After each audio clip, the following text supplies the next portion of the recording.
సుమన్ టీవీలో మీ business promotions కోసం ఈ కింది నెంబర్ను సంప్రదించగలరు.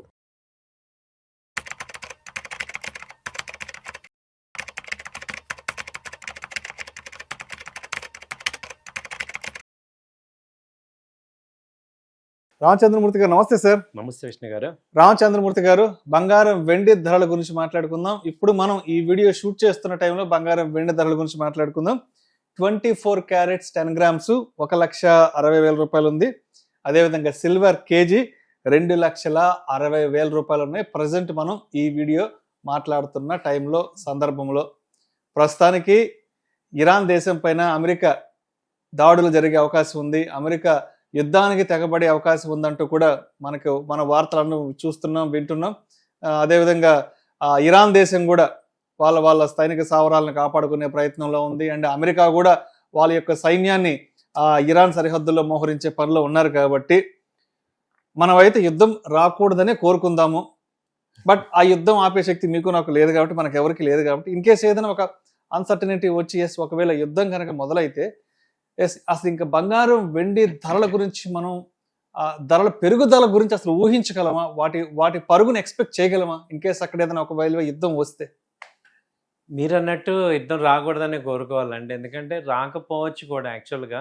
అయినా ఇక్కడ ఏంటంటే వాళ్ళు ఇరాన్ మీద వాంటెడ్గా అమెరికా చేస్తుంది. ఎందుకంటే ఖమేనీని తీపిచ్చేసి వాళ్ళకి కావాల్సిన గవర్నమెంట్ని పెట్టాలి. వెనిజులాలో వాళ్ళు అలా సక్సెస్ అయ్యారు. అధ్యక్షుడిని లేపుకొచ్చేసేసి వాళ్ళకి కావాల్సిన వాళ్ళని తీసుకురావటం. అలాగే ఇప్పుడు ఇంటర్నేషనల్గా అమెరికాకి కొరకరాని కొయ్యి ఏంటంటే ఈ ఇరాన్ ఒకటి ఉంది. ఎప్పటి నుంచో లాస్ట్ టైమే ఇజ్రాయెల్ ఇరాన్ వీళ్ళిద్దరుగా ఇరాన్ మీద యాంటీ అవ్వాలని చూశారు. సో మనకి మొన్న లాస్ట్ టైం యుద్ధం చూసాం. అయితే ఇప్పుడు ఈ ఇరాన్ ఆంక్షలు వేచి ఈ అమెరికా వాళ్ళు ఈ న్యూక్లియర్ వెపన్స్ ఉన్నాయి వాళ్ళు చేస్తున్నారని చెప్పేసి ఇది తీసుకొస్తున్నారు. ఇప్పుడైతే చర్చలు జరుగుతున్నాయి అక్కడ జెనీవాలో. ఒకవేళ అది సామరస్యంగా అయితే మాత్రం పెద్ద యుద్ధం తప్పినట్టే, ప్రపంచానికి కూడా పెద్ద ముప్పు తప్పింది. అయితే వాళ్ళు తీవ్రంగా పరిగణించాల్సిన విషయం ఏంటంటే అమెరికా రక్షణ మంత్రి మేము మా అధ్యక్షుడు ఆనతీయటం ఆలస్యం, మేము రెడీగా ఉన్నాము అని అంటున్నాడు. దాంతో ఏమైందంటే ఒక్కసారిగా నిజంగా ఈయన అంతకుముందు ట్రంప్ గారే ఎక్కువ మాట్లాడేవాళ్ళు. ఇప్పుడు వారం 10 రోజుల నుంచి ఆయన ఎక్కువ మాట్లాడట్లేదు. లేకపోతే ఈ పాటికి యుద్ధం వచ్చేసేది. ఆయన ఉన్న ఆయన నోటి దూరుసులతో ఎవరికి వచ్చేసిండేది. సో ఇప్పుడు ఆయన మాట్లాడటం ఆపాడు కాబట్టి, అసలు ఆయన కొంచెం డార్క్లో అయ్యాడు కాబట్టి ఈ మాత్రం ఉంది ప్రశాంతంగా. సో ఇప్పుడు ఏమవుతుందంటే అంటే వాళ్ళు ఇండైరెక్ట్గా ఇరాన్ని హెచ్చరిస్తున్నారు, తొందరగా మీరు డెసిషన్ తీసుకొని ఒక న్యూక్లియర్ దీనికి రండి అని. మేబీ అది కనుక చర్చలు జరుగుతున్నాయి. సో ఒకవేళ యుద్ధం కనుక వస్తే మాత్రం last time gold silver rally చూసాం. అందరూ చాలా మంది ఏంటంటే గోల్డ్ సిల్వర్లో ఇన్వెస్ట్ చేసి ఇరుక్కుపోయి వాళ్ళందరికీ ఏంటంటే ఒక మంచి అవకాశం, అలాగే కొత్తగా ఇన్వెస్ట్ చేద్దాం రెడీగా ఉన్న వాళ్ళు కూడా చాలా మంది ఉన్నారు. వాళ్ళందరికీ కూడా ఇది ఒక పెద్ద అవకాశం అవుతుంది. గోల్డ్ సిల్వర్ ఈసారి అయితే ఆపలేదు, ఎందుకంటే వాళ్ళు ఆ ర్యాలీ చూసి ప్రాఫిట్ చూసి ఉన్నారు. కాబట్టి ఇది కనుక యుద్ధం కనుక స్టార్ట్ అయింది అని తేలితే మాత్రం ఈ గోల్డ్ సిల్వర్కి బాగా రెక్కలు వస్తాయి. సో ఇప్పుడు ప్రెసెంట్ గోల్డ్ అయితే $5,000 దగ్గర ఉంది ఇంటర్నేషనల్గా. అంతకుముందు 4,800. నిన్నటికి కూడా న్యూస్ ఏంటి డౌన్ ట్రెండ్ క్లియర్గా ఉంది. 1 lakh ఇండియాలో మాట్లాడితే ఏంటంటే 1,50,000 దగ్గర నిన్న ఉంది. సో ఇప్పుడు ఇండియాలో నిన్న కూడా మాట్లాడుకున్న 1,25,000కి వస్తుందా, 1,30,000కి వస్తుందా, ఎలా వస్తుంది ఏంటనేది. బట్ ఈ యుద్ధం వల్ల ఏమవుతుందంటే ఇది ఈక్విటీ మార్కెట్స్ ఇవాళ ఎటు డౌన్ అయిపోయినాయి కాబట్టి దాని ఇంపాక్ట్ గోల్డ్ సిల్వర్ మీద ఉండి ఓవర్ నైట్ పెరిగే ఛాన్సెస్ అయితే కనపడుతున్నాయి. సో అయితే ఇదేంటంటే కేవలం న్యూస్ బేస్డ్. ఓవరాల్గా ఏంటంటే మార్కెట్స్ డౌన్ ట్రెండ్లోనే ఉన్నాయి. ఇది గోల్డ్ సిల్వర్ అదైతే గమనించండి. ఈ న్యూస్ కనుక పాజిటివ్ అయిందంటే గోల్డ్ సిల్వర్ విపరీతమైన పాజిటివ్ వస్తుంది. ఒకవేళ ఇది కనుక లేదు, యుద్ధం లేదు, అంతా నార్మల్ అయిందంటే మాత్రం అది మళ్ళీ డౌన్ ట్రెండ్కి వస్తాయి. కాబట్టి ఏంటంటే చాలా జాగ్రత్తగా డెసిషన్ తీసుకొని చేయాల్సిన టైం అన్నమాట ఇది. సో రెండో పాయింట్ ఏంటంటే ఈ యొక్క క్రూడ్ ఆయిల్ కూడా ధరలు బాగా పెరిగినాయి. సో $65 నుంచి 70 దాకా వచ్చింది. సో ఇప్పుడు ఇది 80 దాకా కూడా వెళ్ళే ఛాన్సెస్ కనపడుతున్నాయి క్రూడ్ ఆయిల్. కాబట్టి దాని ఇంపాక్ట్ మళ్ళీ స్టాక్ మార్కెట్ మీద, గోల్డ్ మీద ఉంటాయి.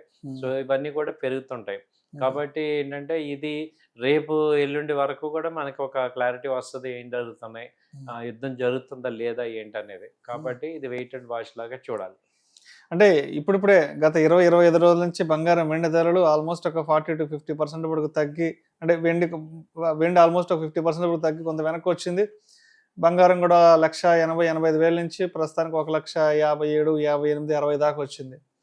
బట్ నిజంగా అంటే యుద్ధం నిజంగా అనివార్యంగానైతే మాత్రం ఈ ధరల్ని మనం అసలు ఊహించలేమేమో అనిపిస్తుంది కదా. అవునండి. యాక్చువల్‌గా యుద్ధం గనక వస్తే మాత్రం ధరలు బాగా పెరుగుతాయి. అంటే ముందైతే ఆ రేట్లు అయితే రావచ్చు. అంటే ఇప్పుడు మనం చూసుకుంటే ఇప్పుడు గోల్డ్ అయితే బాగా పెరుగుతది. సిల్వర్ కూడా బాగా పెరిగే ఛాన్సెస్ ఉన్నాయి. ఎందుకంటే సిల్వర్ ర్యాలీ వచ్చిందంటే మాత్రం ఇప్పుడు ఒకసారిగా బాగా క్రాష్ అయింది కాబట్టి ఛాన్సెస్ ఉన్నాయి. అయితే ఇది న్యూస్‌ని బాగా అర్థం చేసుకొని మాత్రమే మనం చేయాలి. న్యూస్‌ని అర్థం చేసుకోవాలి ఫస్ట్. ఇంటర్నేషనల్‌గా ఏం జరుగుతుంది, ఏం ఏంది జరుగుతుంది? మేము చెప్పామని చెప్పేసి మీరు ఇన్వాల్వ్ అవ్వద్దు. న్యూస్‌ని బాగా అనలైజ్ చేయండి. ఎందుకంటే గంట గంటకి మారుతున్నాయి న్యూస్. యెస్. అది బాగా అబ్జర్వ్ చేయండి. గంట గంటకి మారిపోతున్నాయి.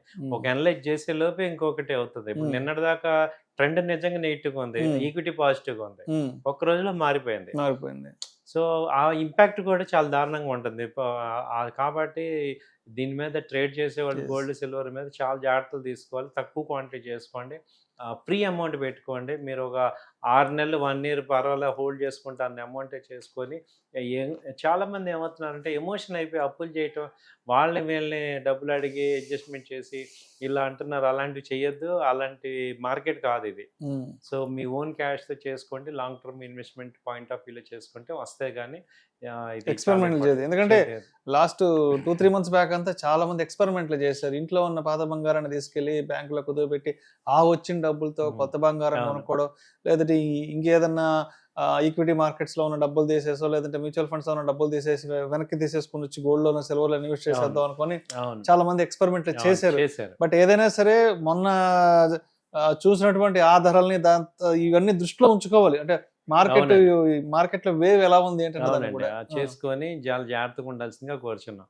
ఎందుకంటే ఇప్పుడు మారుతున్నాయి. ఓకే, ట్రెండ్ పాజిటివ్, కొంత అమౌంట్ అలా పెట్టుకోండి. ఒక్కసారి ఓవర్ నైట్ ఏదో సంపాదించేద్దాం అని అనేది అయితే అనుకోవద్దు. సో, ఇది మాది. ఎందుకంటే న్యూస్ మారుతున్నాయి. ట్రెండ్ అసలు ఇరాన్ యుద్ధం వస్తే ఒక రకంగా ఉంటుంది, రాలేదు. ఇప్పుడు మళ్ళీ కంట్రీస్ ఇవన్నీ ఉన్నాయి. సో, ఏం జరుగుతుంది ఏంటనేది బాగా ఉంది. తర్వాత రేపు ఫ్రైడే ఇటు కూడా మార్కెట్స్ విపరీతమైన వైలెంట్ మూవ్మెంట్స్ ఉంటాయి. అందులో వీకెండ్ ఎక్స్పెక్టేషన్స్ ఎక్కువ మార్కెట్ మీద ఉంటాయి. కాబట్టి జాగ్రత్తగా ఉండాలి. సో, మండే కానీ క్లారిటీ రాదు ఏంటనేది. Right sir. Thank you sir. Thank you so much Ramachandramurthy.